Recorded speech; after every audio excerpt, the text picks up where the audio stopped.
você de novo. Vamos conversar sobre espiritualidade, na verdade sobre o sentido da nossa vida. Para quê, hein? E como a gente está vivendo? E o que seria isso de se iluminar? Como é que é esse processo de se tornar luz ou buscar luz, se afastar ou limpar as sombras? Vamos ter uma conversa com a monja Coen. É uma pessoa que nos traz uma visão do mundo e do ser, do sentido da nossa vida, que vai valer muito a pena.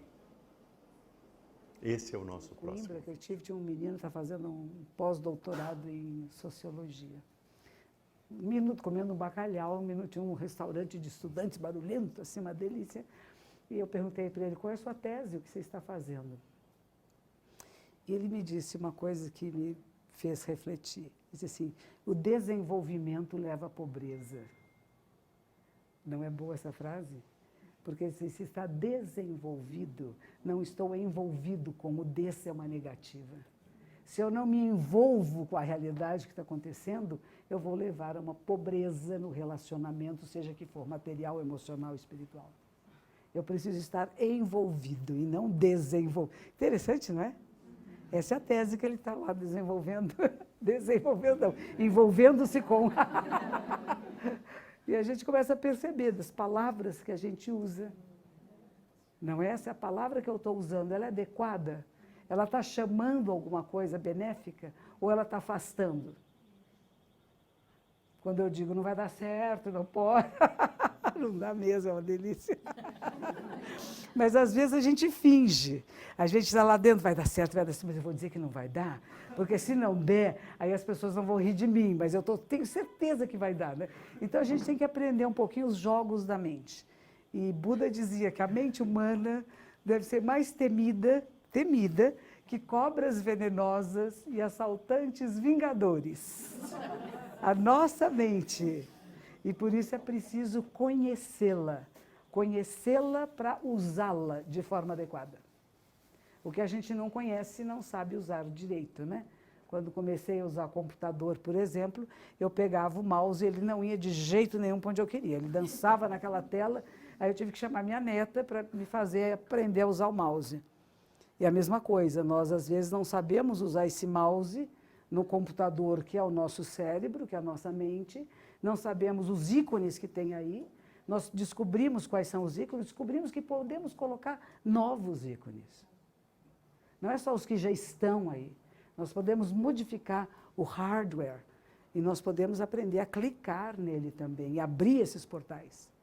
E eu acho que isso é nosso direito e dever de nascença, como seres humanos. Temos que abrir os portais de percepção. E não dizer, eu já sei, é assim, e estou fechado, não tenho mais nada a aprender porque sei tudo. A grande maravilha que a gente percebe que temos linguagens diferentes, etnias diferentes, formas de nos manifestar diferente, mas muitas chegam no mesmo lugar. A gente só tem que ver onde é que eu quero chegar. E qual é a linguagem a qual eu vou me envolver para que eu possa me aprofundar. Porque eu digo que há muitas pessoas que fazem o que eu chamo de turismo espiritual. Eu quero conhecer um pouquinho dessa tradição, já entendi, agora vou para outra. Agora eu quero conhecer um pouquinho, já entendi, agora vou para outra. É como se você quisesse subir uma montanha e ficar só andando em volta da montanha. É interessante, você vai ver vários aspectos da montanha, também é muito bom. Mas chega um momento, se você quiser ter o olhar mais abrangente, se você quiser subir ao topo, você vai ter que escolher um dos caminhos. E aí a gente vai ter que fazer essa escolha. Qual é o caminho que vai me levar a ter uma visão mais ampla de mim e da realidade? Não eu separado da realidade, não eu separado da natureza, não eu separado dos outros seres, mas a compreensão que somos um só corpo, uma só vida com tudo que existe, com cada molécula de oxigênio que está aqui. Quando a gente vai fazer, já fizeram exumação? É gostoso. Exumar corpo é bom. Eu fui exumar meus avós, a gente exuma, né? Aí o meu avô tinha uma meia que era sintética. Aí foi maravilha, porque a meia estava inteirinha, né? E dentro só tinha pozinho, e é pó, foi muitos anos, até os ossos viraram pó. e vira um pozinho cor de terra, avermelhadinho, é bonitinho. E aí a gente vê os textos sagrados de outras tradições, dizem, né?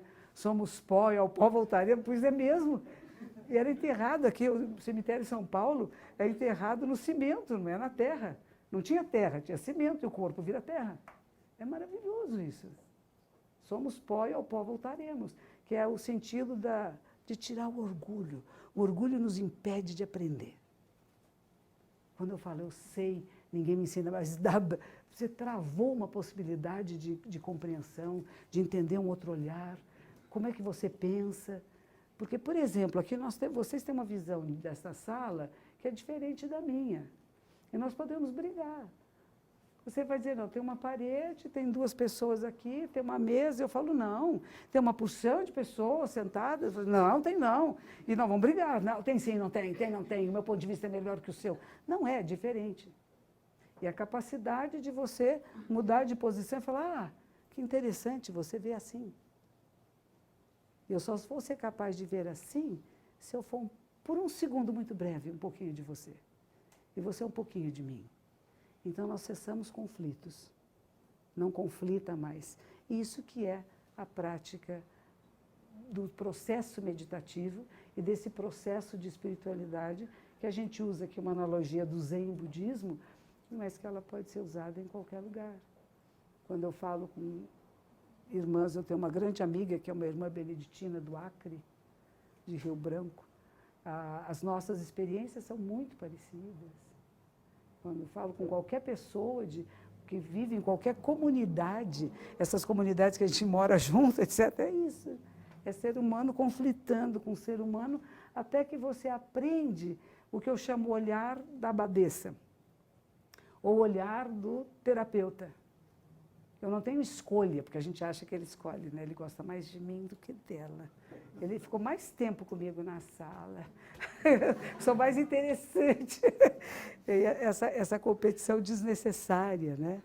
Da gente poder ver que cada ser humano tem um papel, uma função, que não são fixos. Ninguém está travado. E que você pode mudar a qualquer momento. Se o que você faz, o que você está envolvido, não é satisfatório, não lhe dá prazer, a sua existência está ficando esquisitinha, muda. E quem muda é você. E a gente quer sempre mudar o outro. Se o outro mudar, vai ser bom. Se a outra pessoa fizer isso, vai ser bom. Se o mundo for diferente, eu vou ser feliz. Vai não. Vai depender de você.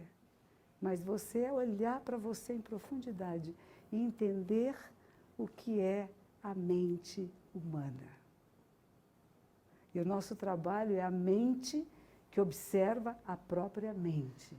Eu não observo a mente do outro. Eu não abro a cabecinha de alguém para ver quais são as áreas do cérebro que estão se movendo. Eu não faço ressonância magnética para ver o que está estimulado agora, o que não está. Isso tudo pode ser feito, né? Eu fiz uma experiência com a Unifesp e com Einstein. Nós passamos por ressonância magnética antes de fazer um retiro de silêncio de 5 dias e depois de um retiro de 5 dias. E o que vários tipos de pessoas, era uma pesquisa científica, está nos livros aí, nas revistas. E o que se foi comprovado, a gente fica achando que vai ter coisas maravilhosas, né?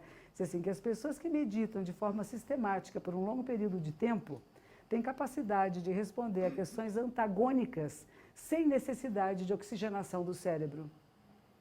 Menos oxigenação do cérebro. Para responder questões antagônicas, nós precisamos de oxigenar muito o cérebro, ou seja, tem menos oxigênio no resto do sistema.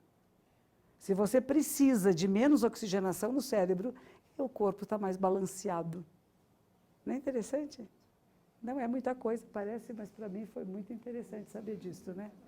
O quanto que qualquer prática meditativa faz com que você esteja mais em contato com você, que você tenha menos medo de errar. Se você errar, você sabe, você corrige.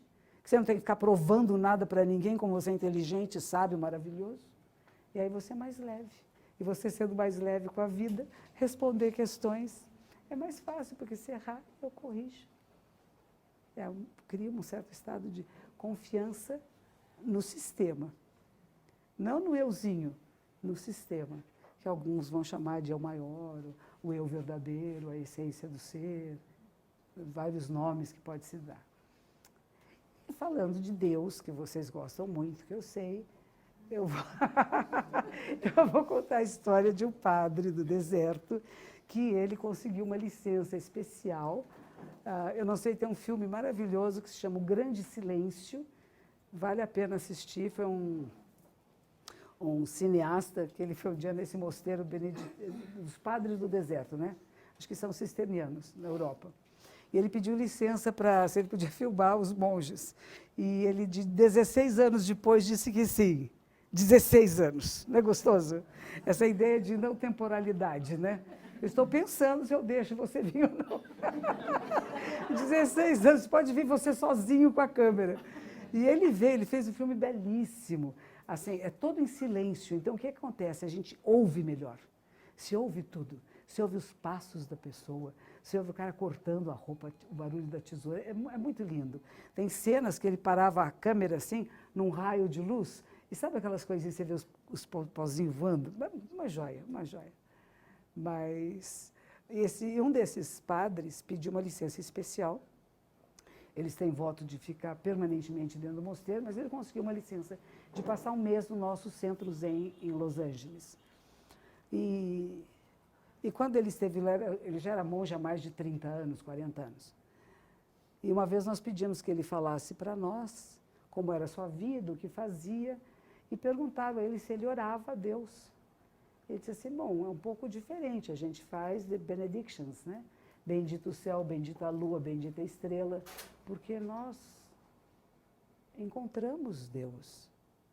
E Ele é onipresente, onisciente. Como que eu posso dizer a Deus o que fazer? Ou dizer a Deus o que Ele não está vendo? Se está em toda parte e tudo sabe, como que eu, que não estou em toda parte nem tudo sei, posso criar esse vínculo? Ou será que eu crio um vínculo de troca, me dê isto que te dou aquilo?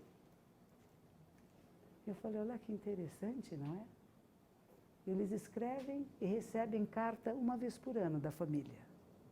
Vivem em reclusão, sozinhos, cada um no seu aposento.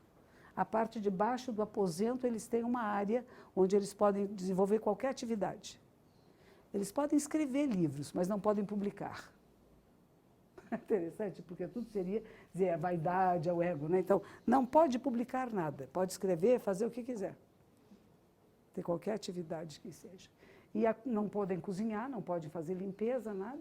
A comida vem por a portinha, entra por baixo da porta a comida, ele lava os pratos que comeu e devolve. Vive em oração. Uma vez por semana eles se encontram com os outros companheiros das outras celas. É proibido falar qualquer assunto que cause desagravo. Política, por exemplo, é proibido. Não podem falar nada que crie confronto e discussão. Então é bonitinho, sabe? Você vê eles pulando, correndo, que nem crianças. Está na neve, eles estão correndo, escorregam na neve. E uma alegria do encontro, do contentamento, da presença, sem precisar o nosso, de novo eu falo, o nosso euzinho menor, querendo se exibir para o outro, querendo dizer, olha como eu faço melhor que você, olha como eu sou legal. Isso foi jogado fora. Só tem uma coisa. Muitas pessoas, quando entram nessa ordem, têm um momento de grande crise e eles dizem, vocês tiraram Deus de mim. Porque a ideia, o conceito que eu tinha de Deus se esvaziou. Porque se dissesse, se você estiver sozinho na sua cela e aparecer para você Jesus, você não pode ficar aqui. Se você começar a visualizar coisas na sua cela, essa prática não é para você. Porque isso é fantasias da mente. A meditação, quando nós entramos em processos profundos de meditação, de muitos dias seguidos, e a nossa mente é maravilhosa, ela projeta na parede imagens. Pode projetar algumas sim, outras não. As imagens são muito divertidas, são coloridas, branco e preto, formam coisas e desformam assim. E as pessoas às vezes gostam muito e acham que elas estão tão especiais, né? Eu agora tenho poderes mágicos. E a gente fala, chama-se Maioi, quer dizer, alucinação visual. E é natural que aconteça, não é melhor nem pior. Algumas pessoas acontecem, outras não. Se acontecer, apenas observe que é sua mente falando com você. Você entende? Se entendeu, tá bom. Se não entender, não tem importância. Um dia você vai entender. Então tem aquelas, apareceu uma coisa, o que será, né? Não, apareceu, não entendi, tá bom. E às vezes a gente fica esperando, vai aparecer, foi tão legal, eu estava sentada, foi tão colorido, era tão bonito, não aparece mais. Não há que venha mais. Então são processos de você, que a gente fala de abertura de consciência, né? Você passa, nós temos guardiões, podemos dizer, temos guardiões das partes mais íntimas nossas, que eles não estão de porta aberta, dizendo, vem que tem, né? É o contrário. Será que você está preparada para isso? Você não vai bagunçar o coreto aqui? Você vai entrar nas partes mais secretas e íntimas de você mesmo e você sabe o que você está fazendo? Você sabe entrar e sair sem deixar marcas? Nós queremos deixar marcas no mundo, né? Eu quero trazer coisas. Que é exatamente, não traga nada. Não pegue nada. Não tem essas histórias de Santo Graal, disso, aquilo? Você vai num lugar de tesouro, não pegue nada. E tem sempre o que quer pegar alguma coisa, né? Eu quero um poderzinho. E a gente fala, esses poderzinhos pequenos são armadilhas do caminho. Há um texto interessante de um fundador da minha ordem do século XIII, que as pessoas falam muito de poderes mentais, eu quero ter poderes, né? Então, assim, joga isso fora. Eles existem, claro que existe, mas na hora que você achar, eu tenho, e os outros não têm, você está falhando. Todos nós podemos desenvolver certas capacidades mentais, né? Mas não é dizer eu especial. Na verdade, cada um é especial porque cada um é único. Não há dois seres iguais. E um não ocupa o lugar do outro, que é melhor ainda, né? Eu não posso ocupar o seu lugar agora. Eu posso sentar em cima de você, embaixo de você. Mas no seu espaço eu não sento. E às vezes nós estamos brigando pelo espaço do outro, pela posição do outro. Então, um pouco desse caminho da espiritualidade é abrir mão. E a gente fala, quando você abre a mão, todo o universo está dentro delas. Você segura uma coisa e ficou aprisionado. Ficou limitado. E para perder essa limitação, a gente abre a mão de novo. Aprendi, abro mão. Aprendi, abro mão. Porque alguma coisa em nós, maior do que essa memória muito superficial, está entendendo tudo. Quando um dos meus professores ia dar palestra, logo que eu comecei no Zen, tem uns textos de um monge do século XIII, que eu prezo muito, que chama Dogen Zenji-sama. Tem um filme na internet, no Netflix, chama Zen. Vale a pena ver um pouquinho sobre a vida dele. E ele escreveu um trabalho que chama Shobogenzo, o Olho Tesouro do Verdadeiro Dharma, que você começa a ler, e a primeira vez que você lê, você não entende o que ele está falando, né? Porque ele vai por aqui, na hora que você fala, entendi, ele fala, não é, ele vem para cá. Aí que você fala, bom, agora entendi, ele diz, não é por aqui. Aí você fala, agora entendi, ele também não é por aqui. Então ele faz você refletir. Ele não te dá resposta, ele te dá provocações. E isso para mim é fascinante. Então a primeira vez que eu ouvi meu professor falando, eu falei, alguém perguntasse para mim o que foi que ele disse, eu falei, não sei, mas foi bom. Foi muito bom. Algum lugar dentro de mim eu entendi, mas não era nem capaz de repetir a frase que ele tinha dito.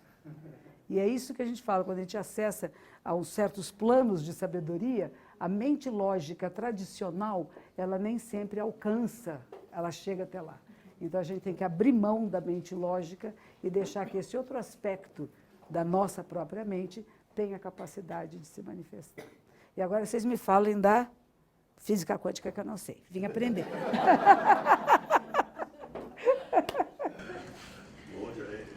Eu queria, tem tanta coisa que eu fiquei procurando, todas as coisas que eu estudei da senhora, e queria juntar. Vamos lá.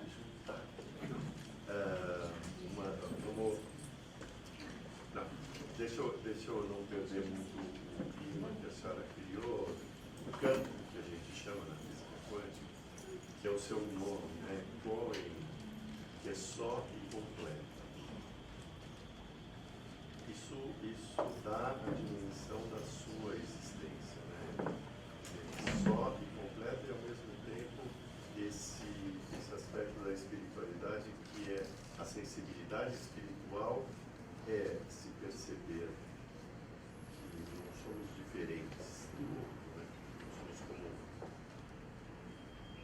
aí, quando a gente estuda as frequências, né, isso que eu sei que a senhora vai conseguir elucidar bastante coisa para a gente sobre energia, aquele episódio que a senhora tinha quando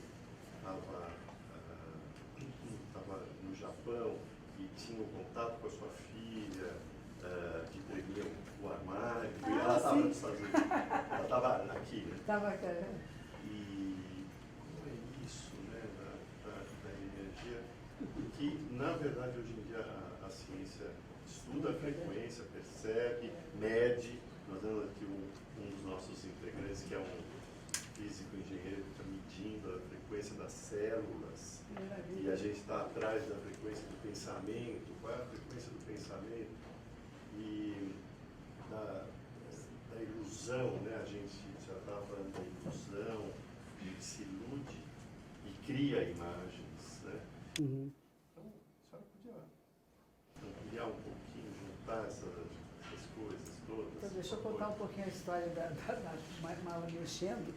Eu tinha muita saudade, eu tenho uma filha, eu fui para o Japão, já tinha essa filhinha, e ficava com muitas saudades dela. Então, lá de longe, eu ficava imaginando, eu estou chegando em casa, eu estou subindo a escada.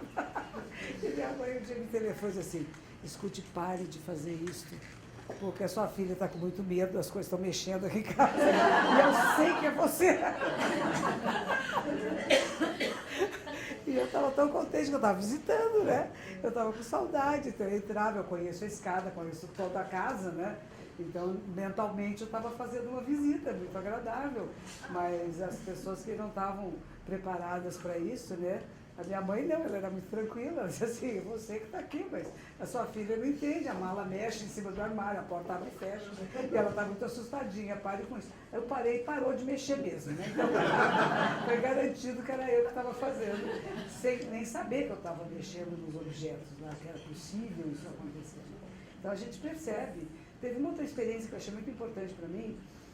Eu fui fazer um retiro, era fevereiro no Japão, muito frio, e eu tinha recebido o Time Magazine, eu tinha ficado muito tempo sem ler revista nenhuma.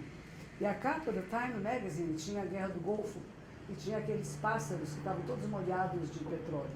E aquilo me abalou muitíssimo. E eu fui para esse retiro e disse assim, eu vou oferecer esse retiro para que essa guerra cesse. E ela há de cessar.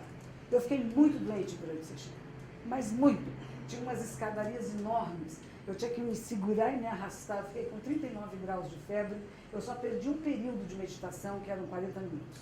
O resto todo eu me arrastei e fui e cheguei lá. Quando eu saí de lá, a guerra tinha cessado. É mais alguém que pôs uma energia, é mais alguém que acreditou que é possível. Porque nós ficamos muito assim, não vai dar, acho que não vai dar, não, tudo é possível.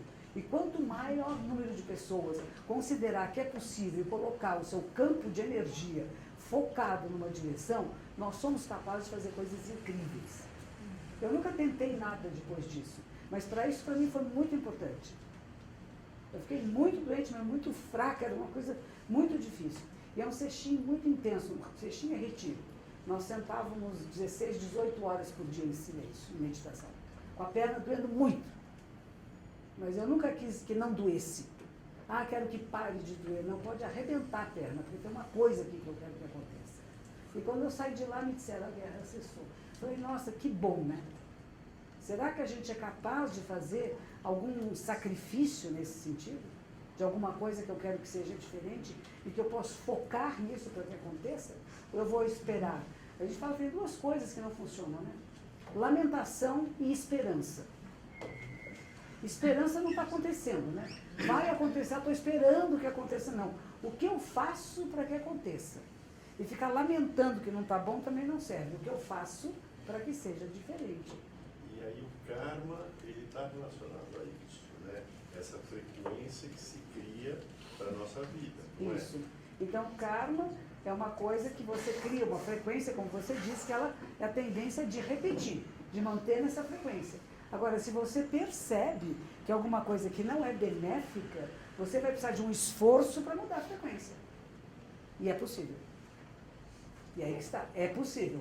E a meditação é um caminho. É um caminho de você perceber. A meditação isso faz você, primeiro você olha para si mesmo e percebe, poxa, o que eu estou fazendo aqui não está dando bom resultado, né? Nem pessoalmente, nem socialmente, né? Então eu tenho que mudar isso. E temos hábitos, às vezes, tão profundos, que são muito difíceis de mudar, não é fácil. Então a gente vai precisar da meditação, da oração e do grupo. Principalmente, a gente fala que tem 3 joias no budismo. Uma delas vai chamar Buda, quer dizer, o ser iluminado, a pessoa que acorda, que desperta, que percebe o que é esta realidade e como que você atua nela.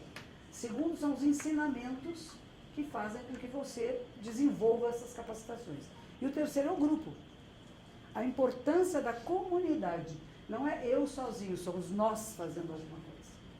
Não tem um eu separado. Então, quanto mais agregar pessoas num determinado nível de frequência, mais as transformações podem ocorrer.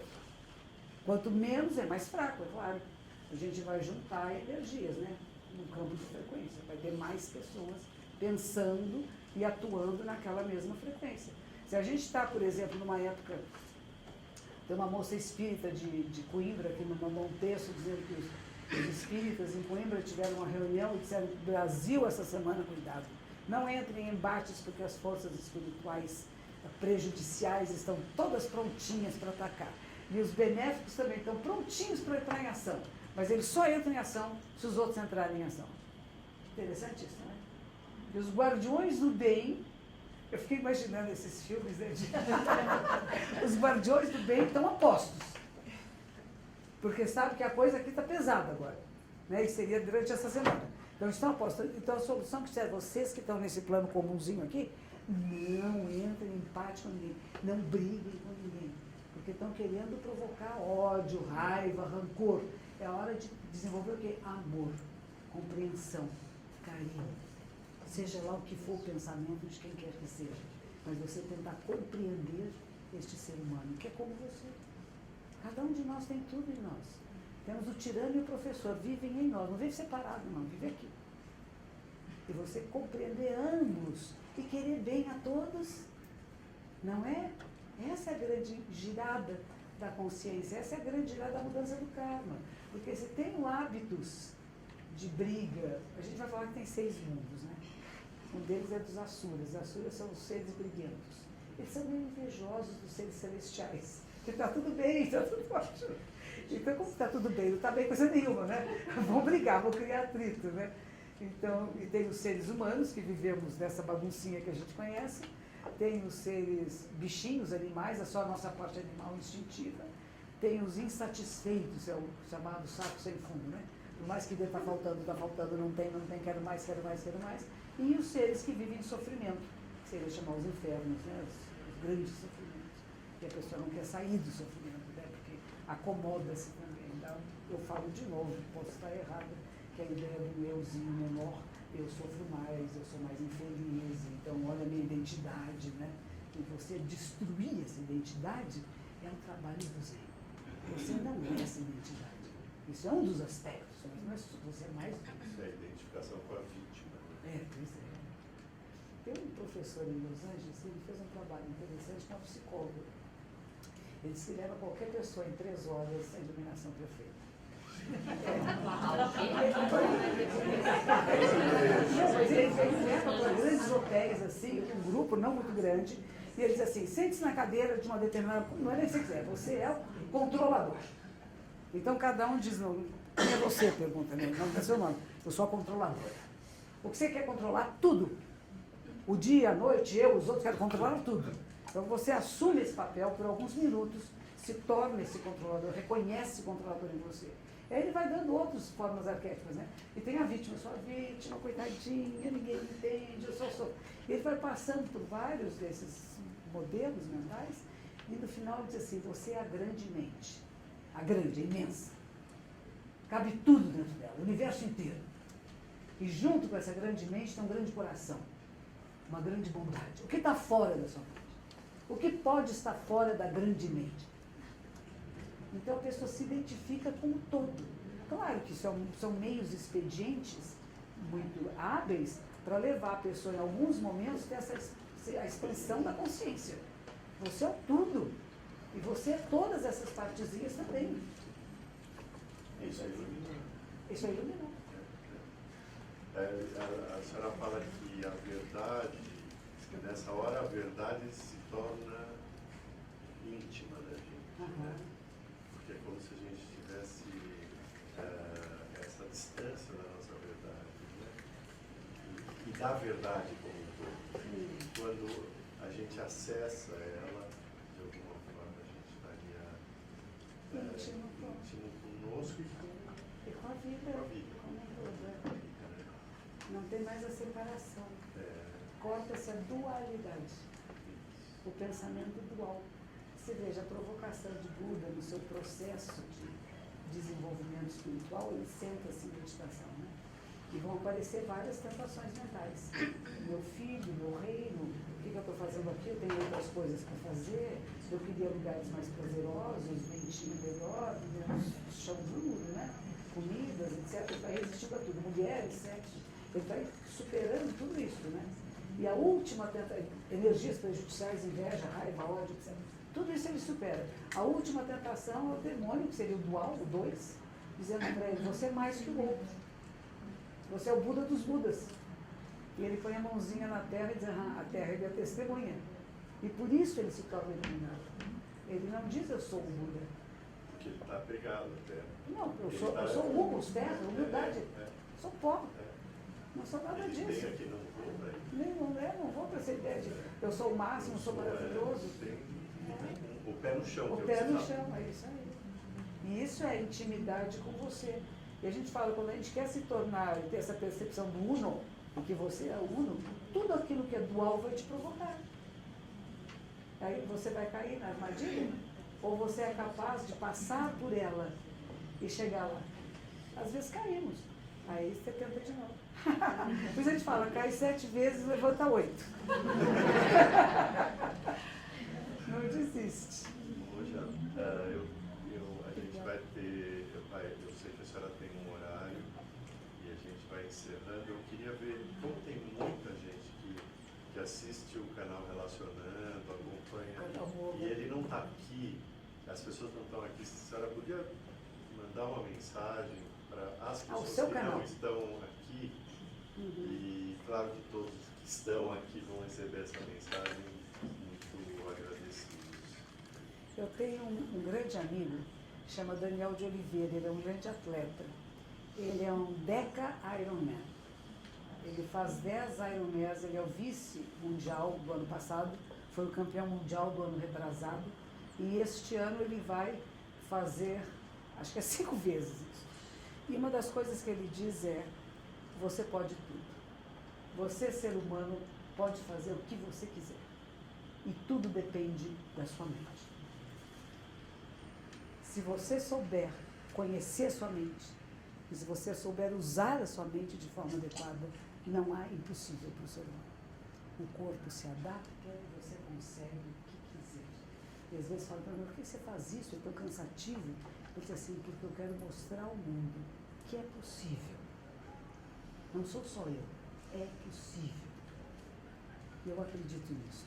Se nós conhecermos em profundidade a nós mesmas, nós vamos perceber que não há impossível.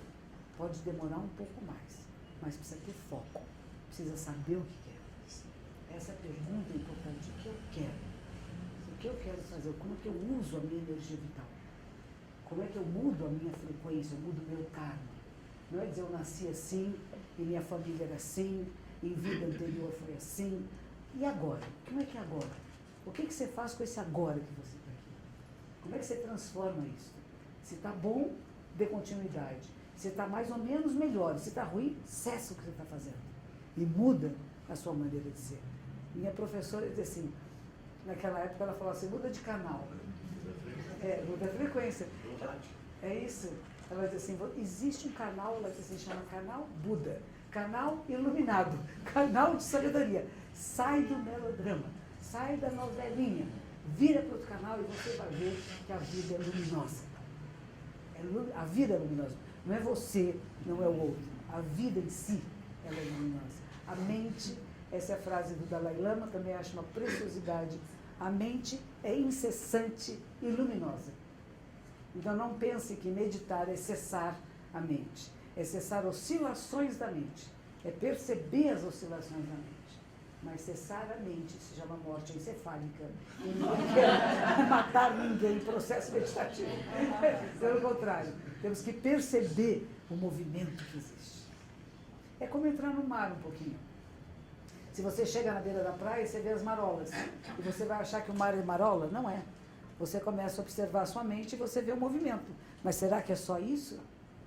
Será que começa a perceber os espaços entre pensamentos, entre memórias, entre emoções, entre sentimentos? Como é que esses espaços ficam mais amplos? E como é que você escolhe o que pensar? Isso eu acho uma joia. Você escolhe o que pensar e como pensar a realidade. Ensinaram-nos de uma forma. Pai, mãe, avô, avó, escola, livros, professores. Mas chega um momento na vida que você pode escolher a maneira de pensar, por aquilo que você apreendeu nessa caminhada, pelas experiências desta caminhada. Então não repito a mesma maneira de pensar daquele que não sabe, porque agora você sabe. E aí tem a responsabilidade, já que sabe, comece a pensar de forma adequada, para que tudo fique melhor para o maior número de pessoas. Não para mim, não para o meu conforto pessoal, porque o meu conforto pessoal é diretamente dependente do conforto pessoal de quem me cerca. Eu não posso estar bem se as pessoas à minha volta não estão bem. Não existe isso. Nós temos a empatia, né? Nós sentimos o outro. Está todo mundo sofrendo na sua casa e dizendo, não é que está comigo, não é comigo, não é com você sim. E na hora que você muda, de repente você começa a mudar os outros também, né? Eles vão ver. Agora precisa estar muito forte para isso, por isso que é importante a sanga, a comunidade, que são pessoas que nos fortalecem nos nossos propósitos. Que a gente entra em contato com pessoas que sugam um pouquinho, né? Enfraquecem o nosso propósito. Aí a gente se reúne de novo e fala, não, é isso mesmo. Estava quase esquecendo. Deixa eu lembrar. E Buda fala, né, do afinar o instrumento, nem deixar de corda, né? Isso. Nem deixar muito solto, muito frouxo, né, que vai dar um som ruim, nem apertar demais para arrebentar essa corda. Essa afinação. E ela é diária. Todos os dias nós temos que nos reafinar. Como é que eu estou? E às vezes, várias vezes por dia. Está no local de trabalho, com muitas provocações, muitas pressões. São coisas tão simples, sabe? As pessoas não acreditam. É você respirar conscientemente. Você percebe, nossa, estão me pressionando, a minha respiração como é que está ficando? Opa, cadê eu? Tem controle.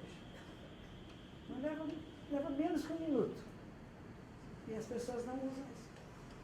É menos que um minuto. Respiração consciente, concentra, vai no ponto zero. Aí você está pronta para tudo. E volta para casa descansado, não volta cansado. Porque soube descansar durante o dia.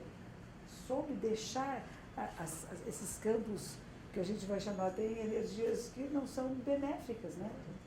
Que são prejudiciais para nós. Então, em vez de ficar segurando-as, deixa elas passarem. Eu acho que a gente funciona um pouquinho como filtro, sabe?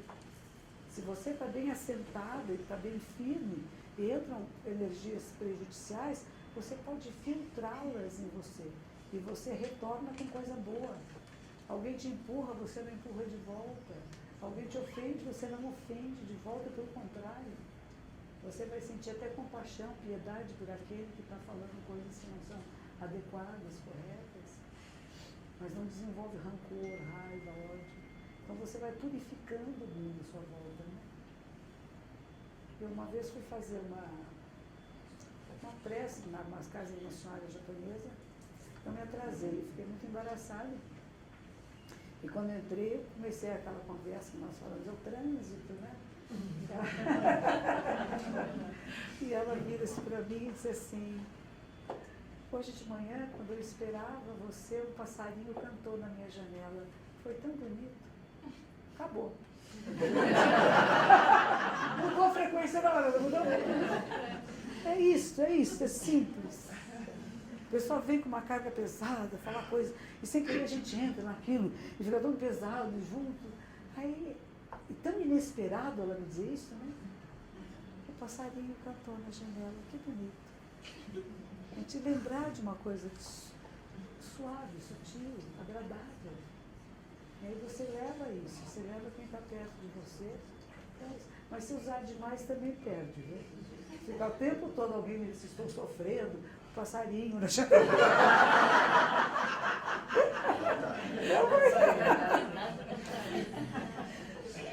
Uma das minhas professoras, que foi Charlotte Schupbeck, nos Estados Unidos, ela, logo que eu comecei a minha prática, eu era casada, eu brigava muito com meu marido, e ela dizia assim para mim, só tem um jeito, quando vocês começarem a brigar, perceba que ele é um ser iluminado, disfarçado, para mostrar os seus botõezinhos.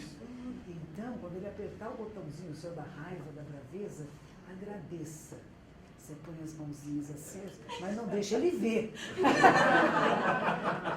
É do seu coração, porque se ele vê, ele está brigando com você, e você está dizendo obrigado, vai piorar, não é verdade? Mas são coisas que a gente pode fazer. Alguém vem e está te provocando, você, aquele lugar que você costuma sempre cair, né? Você vai e entra no jogo de novo e se perde lá, aí de repente você fala, não, olha meu mestre chegando. Ai, o mestre da paciência e da perseverança. Agora vai, tenta tirar o sério. Respira. E às vezes a gente tem que sair da sala, vai ao banheiro, tem vários métodos. Ou seja, ficar um pouquinho sozinho, né? A pessoa está... Nós temos isso. Aliás, tinha um livro interessante, que é A Vida Íntima de uma Esquizofrênica, de um homem que trabalhava junto com Aldous Huxley, era com Timothy Leary, era um psiquiatra. E era interessante porque ele dizia assim, cada um de nós tem uma coisa que ele chama Operação Gancho. Nós queremos pegar o outro e controlar o outro. E essa pessoa, que era essa menina esquizofrênica, ela entra nesse processo de perceber dentro do local de trabalho a Operação Gancho. Eles estão me ganchando, eles estão me prendendo, eles estão me segurando. E ela começa a ouvir vozes. E todo o processo de ouvir vozes, ela vai em alguém que diz para ela, não, você tem que voltar o que era antes. E o que este terapeuta dizia, não, você tem que voltar, você começou uma viagem, você tem que ir para adiante. Ouça essas vozes, o que elas estão falando com você? É sua mente falando com você. Entenda, compreenda, vá adiante, me conte, né? Vamos junto nessa. E ela faz viagens maravilhosas, né? Ela vai para o meio do mato, e ouve isso, ouve aquilo, e se cura, né? Ela dá a volta completa. Porque o perigo da viagem interior é a pessoa ficar com medo. Medo de você, da sua mente, da loucura. Porque parece que você ficar meio tantã às vezes, sabe? E aí você não tem medo disso, você precisa ter apoio de alguém que diga, é por aí mesmo, você está certa. É por aí, não tenha medo, é isso, é você. É a sua mente. Não vai se matar nem matar ninguém, tá bom? O resto, deixa rolar. Deixa a coisa, o filme rolar aqui. Para você poder chegar no zero. E às vezes a gente tem muita coisa acumulada, né? Não só desta vida, mas da vida como um todo, da nossa ancestralidade, né? Está tudo em nós. Você provoca, puxa esses botões, esses pinos, e eles vão surgir. Agora, se você ficar com medo, você paralisa. O medo que paralisa, você fica num determinado estágio de compreensão. Você não vai para os níveis mais profundos. Então, a ideia deste autor era empurra, vai, isso faz parte de autoconhecer-se. De entrar em coisas, estou vendo coisas estranhas, estou vendo vozes, que legal, o que estão falando? E não pode ouvir vozes, pode sim. Que vozes são essas? É do pai, da mãe, do avô, do tio, o que é isso? Fala o que para você? O que você está entendendo disso? Onde estariam esses seres imaginários? Se é da sua imaginação, é real, para você. Eu não vejo, mas você vê, então me diz, o que estão falando? Vamos conversar com eles. Vamos dialogar e não resistir. Você tem que voltar a ser... Essa é a frase mais absurda que existe, né? Não tem volta na vida, né? É daqui para frente. Você tem que voltar a ser quem você era. Não volto, não volto. A Terra não dá uma paradinha e diz, agora eu vou voltar para trás. Eu vou ser como eu era há 10 anos atrás. Não vai voltar, não. É daqui para frente. Às vezes casamentos, relacionamentos. Era tão bom há 10 anos atrás. Você mudou tanto. E você não mudou, não? Você está igualzinha? Não, está diferente. Mudamos juntos. Agora, não soubermos fazer essa mudança em parceria, em harmonia, em respeito, será que ainda dá? percebemos juntos, queremos continuar juntos, somos dois seres humanos diferentes agora. E temos que nos readaptar. Aliás, eu sempre digo isso quando o marido chega tarde em casa, a mulher, namorado, namorada, seja lá quem for, em vez de achar ruim, dizer, que bom que você voltou. Um ser livre, podia ter ido embora, nunca mais aparecido. Que alegria que está de volta. Em vez de dizer, você demorou, fiquei preocupada. Não tinha preocupação nenhuma, só alegria que você voltou. Se tivesse morrido, enterrava, né? Você o quê? Cremava, enterrava. Chorava, lamentava, está vivo e escolheu voltar para mim. Que maravilha! Percebe? A gente fala que é um pouquinho como se a gente fosse a caixa negra de um avião, que grava tudo, mas que ela não está com as emoções tomando decisões. A gente tem que chegar num lugar assim que não é só a emoção que me faz decidir. Estou com raiva porque ele demorou, fiquei preocupada. Estou com inveja porque ele está lá se divertindo. E sai lá para se divertir, para ver, você nem percebe o tempo passar. E geralmente assim, muito dos ciúmes e das traições, chamadas traições, e daquele que foi traído, que está muito bravo, é porque não traiu. Está invejando, né? Como que você é uma pessoa tão livre que fez isso e eu não fiz? E você gostou, né? Ainda por cima. Voltou alegrinho para casa. Eu vi sua carinha quando chegou. Todo sorridente. E eu aqui vendo televisão. Quando a gente percebe esse mecanismo, você pode até escolher não ter um caso com ninguém. Né? Mas você já não briga com o outro que teve. Ou você aceita ou diz bye-bye. Ah, você quer, então seja livre. Ou vai procurar o seu caso. E vai procurar o seu caso. Ou procura o seu caso ou libera o outro. Mas ver conflito, briga, não, nossa vida é muito curtinha. A gente viver 100 anos é um monte, né? A maioria de nós não chega nem aos 100 anos. Então, esses poucos anos de vida que a gente tem, por que não apreciamos? Por que não desenvolvemos os nossos potenciais humanos? Que é diferente do passarinho, do gatinho, da árvore. Temos um potencial maravilhoso que a neurociência está descobrindo. E a gente acredita que essa é a grande transformação da nossa era, a compreensão da mente humana. Temos inteligência artificial, mas não conseguimos ainda colocar consciência artificial. E isso é interessante, valores, princípios. Né? E isso vai se juntar com essa questão do cara. Monja. Sim. Nós só temos que agradecer, muito gratos esse caminho da iluminação que a senhora ofereceu para a gente hoje. Com certeza eu estou falando em nome de todas as pessoas que estão aqui presentes e das que não estão também. Ela disse eu não. Estou bem. Então, muito obrigado. A confraria Física Quântica tem um presente de agradecimento simples, singelo, mas do nosso coração para a senhora. Obrigada. Olha que bonito. A cor da espiritualidade, não é? É, que lindo.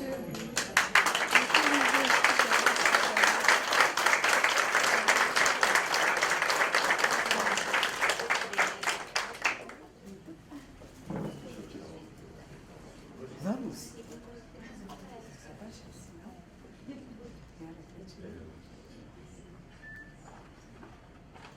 Obrigada. Parabéns. Hoje é isso. Hoje foi esse encontro com a Monja Coen. Se você gostou, se inscreve aqui no canal. Vai ser muito legal ter você de novo em mais um vídeo para o nosso encontro. Até lá.